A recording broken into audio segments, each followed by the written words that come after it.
Scrapbooking with Brittany Nicole. Today I am sharing a flip through of my one little word for the month of March. My word is balance, and what I did is I did a really quick flip through of just kind of like my layouts and the design aspect, and then I went from the beginning of March again and actually went through the content. So like, I guess kind of like the meat and potatoes of like my growth. What I'm learning. So like I shared the quotes, I shared my journaling, I shared my goals with my word balance. And I also am really curious, I asked this question at the end of the video, but the one thing that I've been trying to do so far successfully, fingers crossed, is every month I try to connect my word balance with Ali Edwards' story kit word of the month.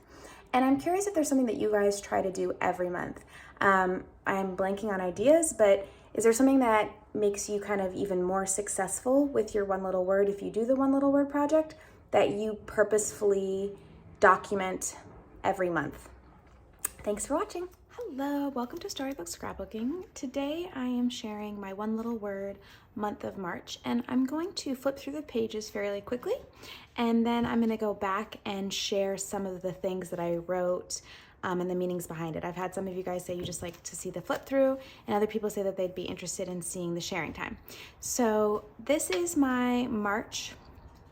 I usually put my goals and then my reflections at the end of the month and the wins on the first page. I was doing it on the last page, but I felt like I wanted to do it on the first page because I decided I wasn't going to do this. But I don't know, I might change my mind. You never know. Anyway, so for here I used, I believe, all Vicki Boutin. I was limited to what I had in Florida available to me, and so I had all my Vicki Boutin stash. And then again, I'm pretty much sticking with Vicki Boutin for pretty much this entire thing. Some Vicki Boutin thickers, different tags, and then again, more Vicki Boutin. This was a Project Life card from way back when. This was a Project Life card from way back when, but I believe everything else is Vicki Boutin. Pretty sure about that. Continuing the Vicki Boutin trend, with the exception of maybe using some Project Life cards that were in my stash in Florida. And then again, some more Vicki Boutin, some layering. And then what I've been trying to do as a goal is I also subscribed to the story kits from Ali Edwards. And so every month I try to use the story kit. For me, I'm a month behind. So like I use Connect. I used that for March, even though I think it was the word for February. I think like evening was the word for April, but I'm using a evening story kit with my month of May one little word. So here I am connecting it to my word balance to the story kit word connect. And then also to show you guys, I vastly underestimated how many albums I was gonna need. This is only the beginning of year, January, February, March in this album. And so now I need to move to another album. So I purchased 4 of these colors, and I think 4 albums should be enough because in January, there's like a lot, and every month isn't gonna need like all of this for it. So that's my thoughts. Anyway, back to one little word for the month of March. So my one little word is balance. So my goals for the month of March were to do 20-minute yoga sessions 5 times a week. Exercise is really important for me personally, for like my mental health and also for my body with my autoimmune disorders.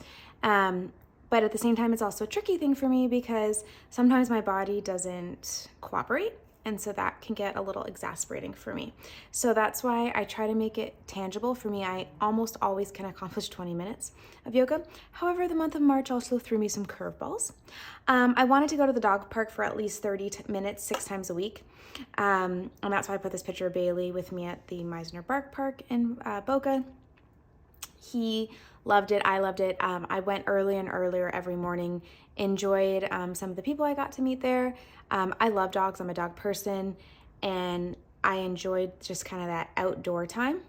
I wanted to read 2 nonfiction books of choice, and I think I did, because I think I finished the book Columbine, I believe by Dave Collin, and I also believe, I don't know, I finished In Cold Blood, I finished Columbine, I finished a couple other books too.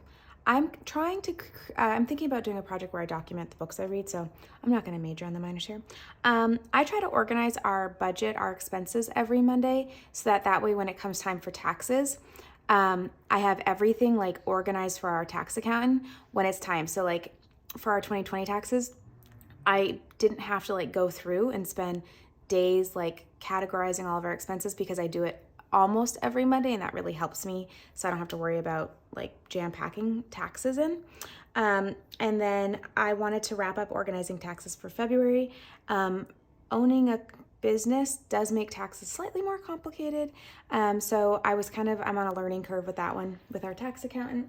And then 5 minutes a day of paper project playtime.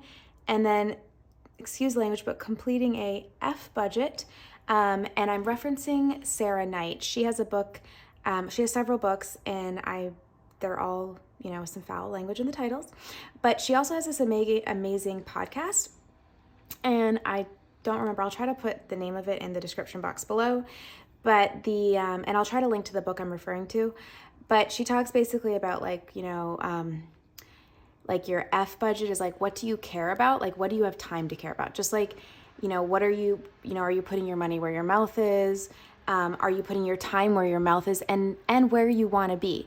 Like, if you don't want to, I don't know, get your hair done because you don't care if, you're not blonde or you're not brunette or you're cool having gray hair or you, whatever it may be, then like, why do you spend so much time getting your hair done if you like it the way it is? Is it because like your mom or your best friend or your husband or somebody else is pressuring you to, or is it because you actually give an F about it, or do you not give an F about it?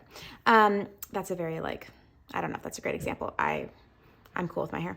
But this is just something that really hit home to me and really helped me just with also with boundaries. For me to use the word balance in my life, I have to have boundaries, and I really have to evaluate what I care about, what I want to spend my time. Now, my reflections for the month were this month was a hard month. I severely injured my back, preventing me from doing a lot of my normal independent things. We also learned that month was when my grandma was having surgery for getting her colon cancer removed. We also didn't know if she had pancreatic cancer. We had to wait for her to have a exploratory surgery. So the month of March was a lot. Pretty much my immediate family in Florida, so mom, sister, and brother's girlfriend, they all got COVID, and my dad and I were the only ones in the house who didn't. And my dad stayed in one wing of the house. He literally didn't leave his wing.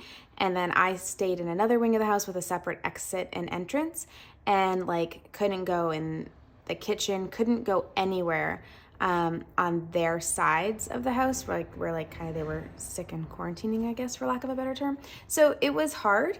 And I injured my back by sneezing. I literally sneezed. And then the next day I sneezed again. And then the very next morning I was in my uncle, who's this kind of doctor's office, and he gave me I think it's called a caudal epidural in office. Because I couldn't walk. It was horrible. Anyway, this month's wins were breathing in and out. I did a lot of breathing exercises to calm my body. I did read a lot of nonfiction, and I got all my budgeting tax sheets for March done, so I felt really good about that. For giving thanks for the month of March, it was for sunshine and warmth because I was back in Florida after being in Canada. So definitely a temperature difference when in January, February, and March you transition from Canada's colder weather in the winter to Florida's warmer weather. Activewear, I got to wear a lot of my activewear again because I was outside a lot, exercising a lot, walking, biking, things like that. Loved being able to go to the library again and actually go physically inside the library. FaceTiming to FaceTime with Gareth and the kids. Virtual dates, Gareth and I were doing virtual dates to stay connected. Absolutely loved my time with my grandparents. I've always been super, super close to my grandparents, and so I was really thankful to be in Florida while my Baba was kind of going through the cancer situation. And then love my virtual yoga classes. I think I subscribe, it's called Yoga Collective. I think I pay $15 a month. It's some of the best $15 I spend a month.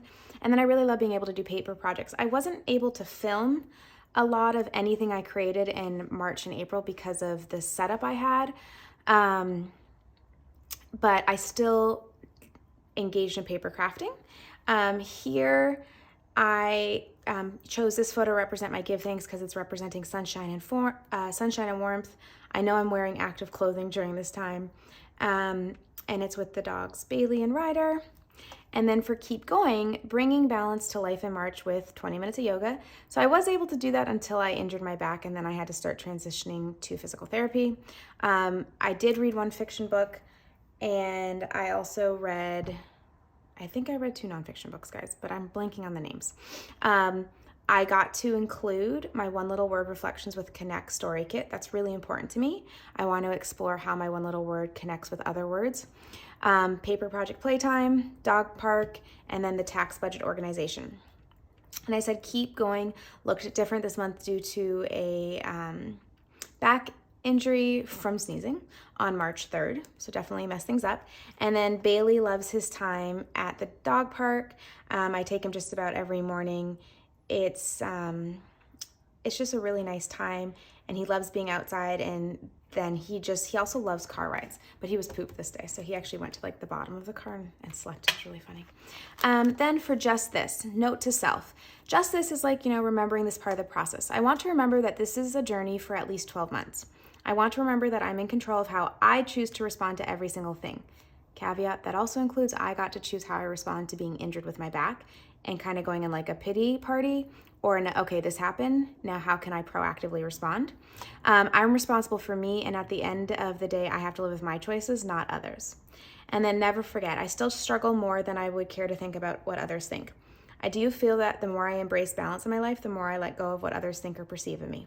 It's not perfect, but the process is going in the direction I feel peaceful about. I am also reminded of how I need alone reflection time to help bring more balance into my life. I really am the kind of person who needs to kind of fill up, I guess, my coffer, so to speak, with alone time, where I have time to reflect, to read, to kind of resituate myself. It helps me then when I'm kind of like wife, mom, friend, sister, daughter, all those roles. I can work through Sarah Knight's No F's Given guide to determine better boundaries. It also will help me mentally declutter and create better mental boundaries. I really love her podcast, really love her book. I enjoy it. I like the process she has. And then note to self. What are some things I'm going to do? I'm going to continue to listen to the No F's Given podcast. I'm going to learn about F budgets, Chernobyl, really into Chernobyl. Also super into learning about apartheid. I read this book called Born a Crime by Trevor Noah. It talks about apartheid. It is phenomenal, eye-opening. And there's an audio book version, and Trevor Noah himself reads it, and it's amazing. I've been doing a lot of reading on Columbine because it's something I'm doing with a client. And then Braving the Wilderness by Brene Brown. And then what am I documenting? I'm trying to really document my grandparents. I think this scare with cancer really had us go like, wow, like I just take for granted that they're always there for me, like period. Like it never crosses my mind that they're not going to be there. Working on my one little word journey, connection in my life. So focusing on the story kit, and then 52 favorites, and then documenting my daily life. And then my quote was, so instead of trying to change you, let's celebrate what it means to be you in all your weird, difficult, selfish, imperfect, antisocial, overexcited, unique, and unconventional ways. Let's harness those flaws and turn them into strengths. And let's set the record straight for all the doubters and haters who sent you running for a self-help book in the first place. Sarah Knight. I really love that last book, or that last sentence. And let's set the record straight for all the doubters and haters who sent you running for a self-help book in the first place.